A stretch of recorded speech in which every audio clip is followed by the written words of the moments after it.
В октябре прошлого года, 24-го, переехав сюда, я думал, что вот как классно. Тут хоть кто-то как-то говорит по-английски, мне легче будет коммуницировать. И радостно побежал в школу для взрослых, которая подчиняется муниципалитету, за курсами испанского языка. Со мной там поговорили немножко и сказали, мы тебя в начальную группу не можем взять, потому что ты что-то уже понимаешь. Мы тебя берем в группу более продвинутого уровня. И весь разговор строился таким образом, что ну вот эта группа вот-вот наберется и начнутся занятия. Вот-вот, вот-вот. Ну, по крайней мере, я так понял, что вот скоро они должны набрать эту группу. Меня тут же спросили, хочу ли я учебник. В моей логике продемонстрировать свою заинтересованность в испанском языке, это сказать, что да, я хочу учебник. Тут же они достают терминал, говорят, вот плати 30 евро, будет тебе учебник. Окей, это примерно в 2 раза дороже, чем обычные учебники. Ну, думаю, ладно. По крайней мере, я буду ходить в группу, будут занятия. Это то, как я думал. Красный Крест здесь предоставляет имитацию занятий, давайте честно. Если в Барселоне у меня было 3 раза в неделю по 2 часа, 2,5, наверное, да, с перерывом, да, 2,5 часа, 3 раза в неделю. И благодаря этим курсам, которые Красный Крест оплачивал, я хоть что-то в испанском знаю. То есть здесь одно занятие в неделю. В начальную группу меня отказались пускать и выгнали буквально после первого же занятия. С мотивировкой, ты знаешь лучше, чем все остальные в группе, мы тебя не хотим туда пускать. А в более продвинутую группу преподавательница меня с самого начала почему-то не взлюбила, не знаю почему. И вот она ко мне все время придиралась. Ну, в общем, у меня упала мотивация ходить в начальную группу, в более продвинутую группу. Ну, просто когда тебя гнобят, давайте по-русски скажу, заниматься испанским, должна быть положительная обратная связь, а у меня была только отрицательная. Вот. И раз в неделю, ну, знаете, это мертвому припарка. Не действует это. Тем более эти занятия раз в неделю были еще и по длительности короче, чем, по-моему, 1,5 часа. Без перерыва, но всего лишь 1,5 часа. Ну, галочку Красный Крест себе ставят, да, мы проводим занятия. Вот. Я думаю, поэтому. Так вот, я в октябре записался в муниципальную школу для взрослых, что у нас будут занятия. Проходит октябрь. В середине ноября я понимаю, что занятий нет. Да, я к середине ноября уже успел списаться со школой. Заходил туда несколько раз. И вот каждый раз я когда захожу, занятий нет. Нигде не ведутся занятия. То есть школа есть, а занятий нет. И у меня сложилось впечатление, что занятий и не будет. Поэтому в середине ноября сами сотрудники школы сказали, что да, типа мы группу пока не можем собрать, но ты можешь получить обратно деньги за свой учебник, который ты никогда не брал в руки и не получал. Дальше. Они мне пишут текст заявления, которое я должен отдать в мэрию, потому что деньги, вот эти 30 евро, получала мэрия. Я иду в мэрию. Там на первом этаже на ресепшене англоговорящий мужичок. Достаточно хорошо говорит по-английски. То есть он меня точно понимает. Он прям вот сама доброта. Я, говорит, тебе помогу написать заявление на возврат денег. За меня заполняет заявку, типа жалобы, с просьбой вернуть деньги. И ее принимает сотрудница быстро, ну, как будто они это делают каждый день. Проходит ноябрь, в середине декабря денег нет. Странно, думаю я. Прихожу в мэрию, спрашиваю, где деньги. Тот же самый дядя посылает меня к сотрудникам, которые отвечают за финансирование. Представляете, вот чтобы в России, в мэрии, даже горячего ключа можно было бы прийти к какому-нибудь там сотруднику финансового отдела. Ну, мне это удалось. Зашел я к этим людям, кое-как на смеси английского и испанского, с ними изъяснился, понял, что они мне буквально говорят, да, мы вот типа вопросов нет, вернем тебе эти 30 евро, но вот никак мы не можем решить, пока у нас денег нет. Что, 30 евро, денег нет? Окей. В конце декабря я еще раз дежурно заглянул, и мне говорят, что мы даже тебе не скажем, когда мы собираемся тебе деньги отправлять. То есть я говорю, чем, вот каким документом регулируется, в какие сроки вы эти 30 евро вернете. То есть, может быть, вообще вы можете в течение десятилетий возвращать или в течение 100 лет. Ну, вот основания какие-то для ваших действий какие? Не скажем. То есть они не знают, какая нормативная база для их, значит, для их действий. И я, скажем так, взбешенный тем, что они хуже, чем российские чиновники, написал электронное письмо, типа, ребята, ну вы позоритесь и вы сами себя не уважаете. В мэрию о том, что как же так, вот вы, ладно с ним, с этими деньгами, вы даже не отказываетесь мне говорить, когда вы их вернете и чем это регулируется. Вот. Мне приходит из школы письмо уже в январе о том, что мы обязательно вернем вам деньги, но не знаем когда. Ну, спасибо, капитан Очевидность, что вы вот так вот мне написали. Дальше что происходит? Где-то числа 10 приходит женщина из мэрии и мне вот приносит вот документ. Я не буду вам его показывать, потому что много придется затирать. Но это официальный бумажный документ, где написано, что 7 января было принято решение о возврате мне 30 евро. Чуть ли не комиссии собирались, и мэрия приняла это решение. Представляете как? Я ее спрашиваю, а когда? Хорошо, когда? Мы не знаем, прогнозов нет. В конце января мне позвонили из школы для взрослых и по-испански затараторили, тут быстрее говорят, чем в Каталонии, сложнее понимать, затараторили о том, что мы вас приглашаем на занятия. Я очень удивился, но думаю, ну может быть они таким путем решили пойти, что типа денег мы почему-то не можем ему вернуть, но мы пригласим его на занятия, и он будет заниматься, и попросит учебник, а мы ему скажем, вот видишь, тебе учебник нужен, и, короче, мы ему отдадим этот все-таки учебник, и он будет на занятия ходить. Я сказал, окей, мне просто интересно, уже стало научный интерес такой, а что же за занятия, что я теряю? Все-таки они же их собираются проводить. И поскольку звонивший мне человек начал говорить со мной по-английски, и она и по-испански, и по-английски мне повторила дату и время занятия. Я прихожу в школу, занятий нет. Прибегает женщина по имени преподавательница или офис-менеджер, не понял, Чело, ну как виолончель, чело, да, и говорит, что я перепутал дни. Я говорю, так, секундочку, я не мог перепутать дни, потому что мне повторили день и час начала занятий и по-испански, и по-английски. Ладно, по-испански я мог не понять, но по-английски-то я точно могу понять. И вот эта женщина, она тараторит, перебивает меня. Я говорю, подождите, ну, окей, не сейчас-то когда? Вот в другой день и в другой час.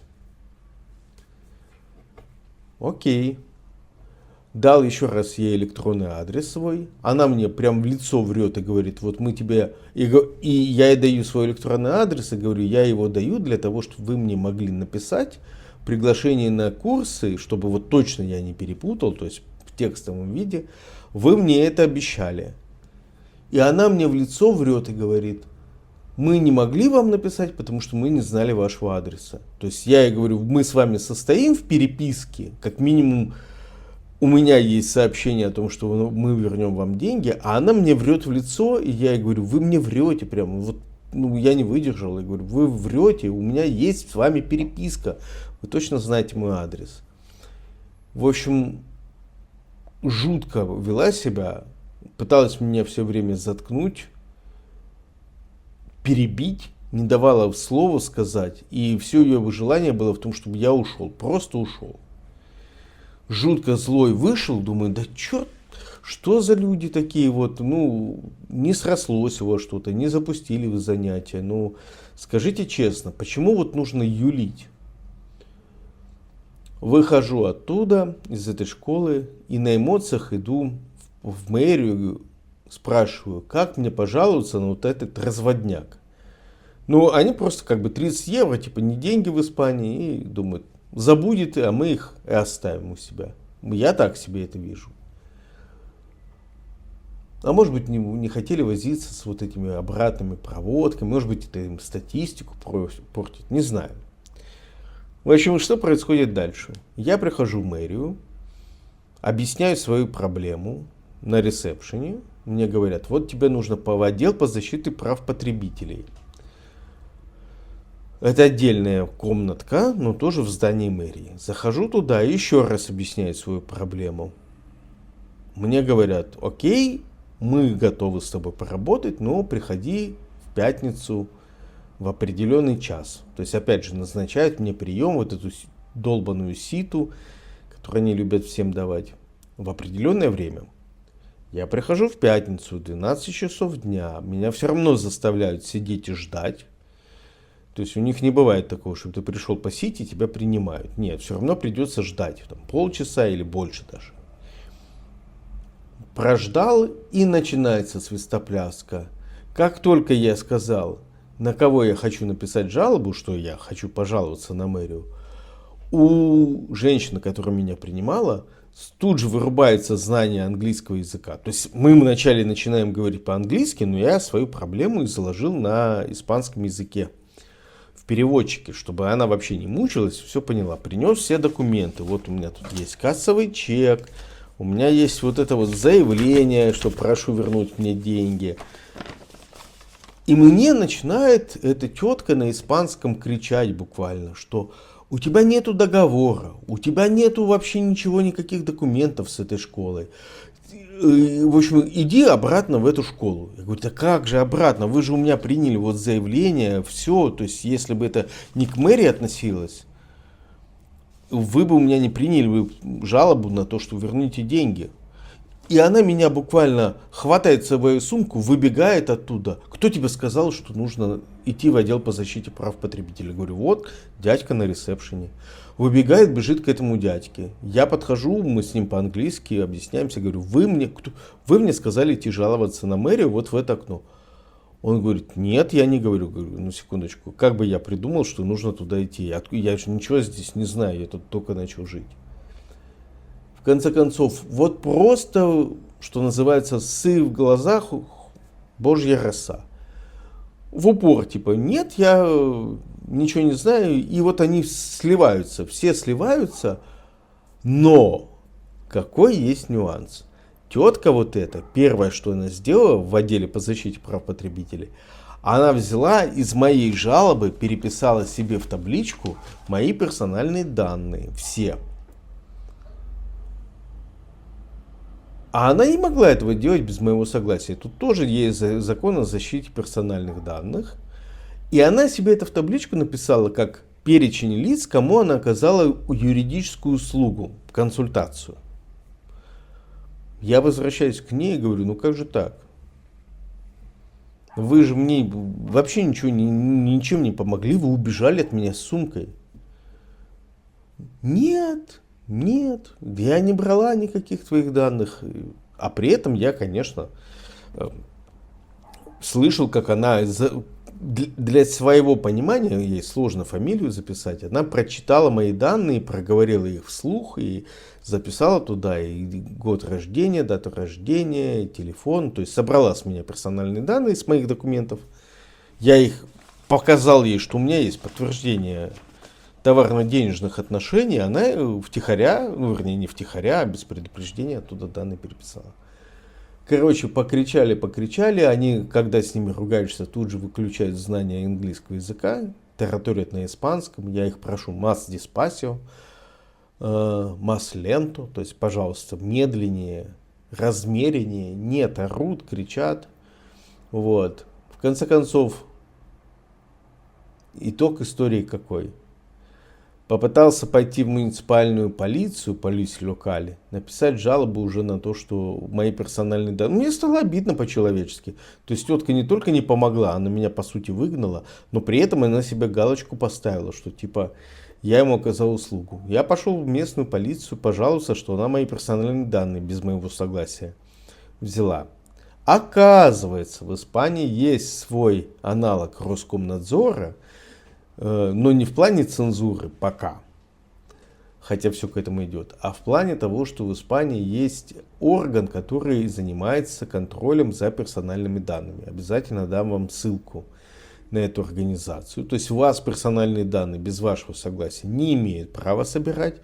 И если собирают, допустим, банки или вот мэрия, то должны вам давать соответствующую бумажку о том, что собрали с вас персональные данные. Вот, ну, короче, полиция сказала, что мы этим не занимаемся персональными данными, этим занимаются другая организация, ссылка в описании, что называется. Да, кстати, подпишитесь на меня и напишите в комментарии, что вы думаете по поводу вообще всей этой истории. Но история со счастливым концом. Видимо, то, как я громко возмущался несправедливостью и тем, что они не хотят мне возвращать эти деньги и водят меня за нос, и по кругу гоняют. То туда пойди, то сюда пойди.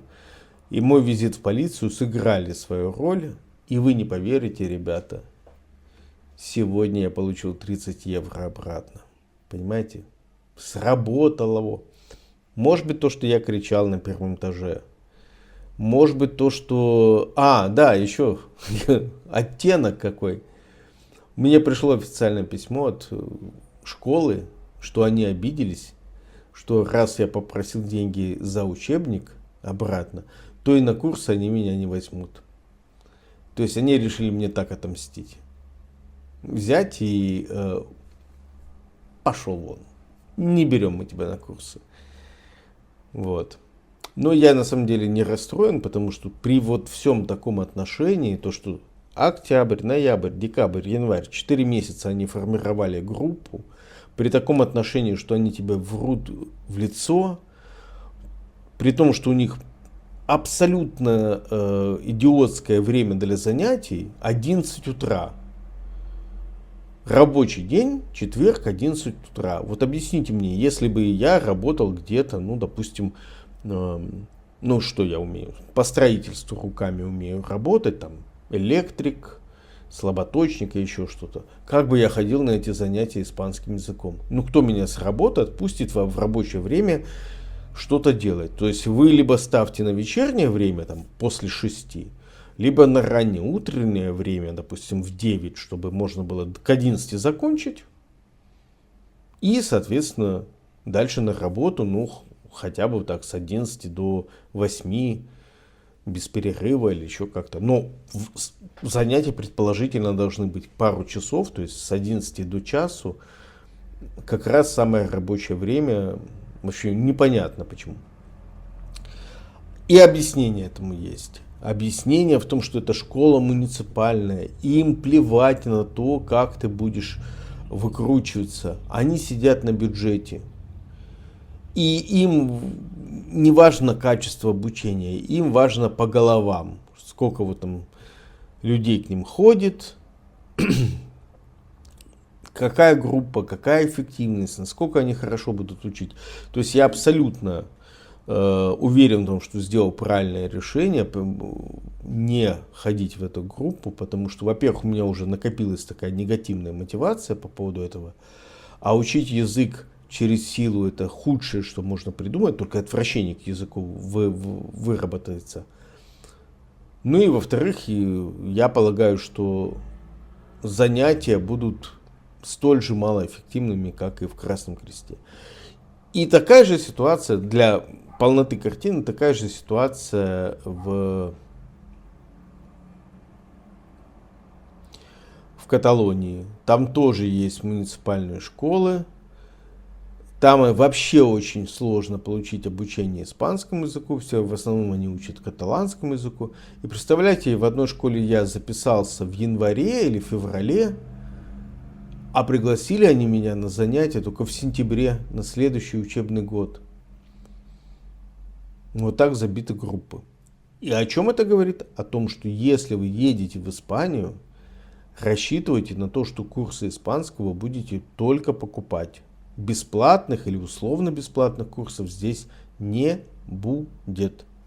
Ну, то есть, если они и будут, то они будут для вида, для имитации деятельности. И никакой эффективности не будет.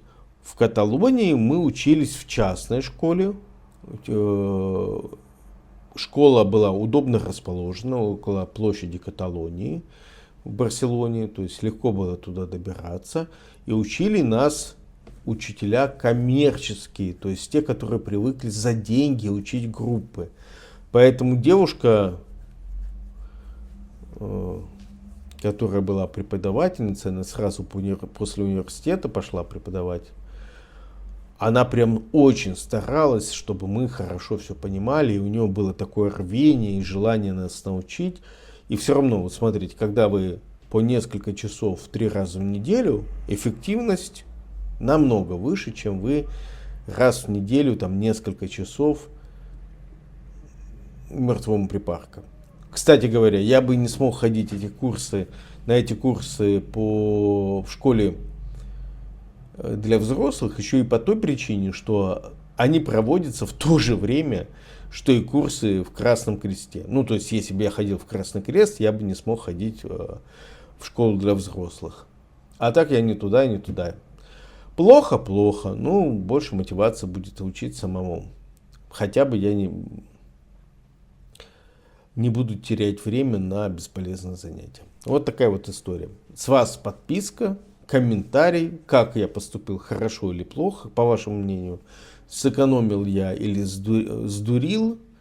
Ну, зато у вас есть история, как работают муниципальные языковые школы. И в Каталонии, и, соответственно, в провинции Аликанте. Всем пока.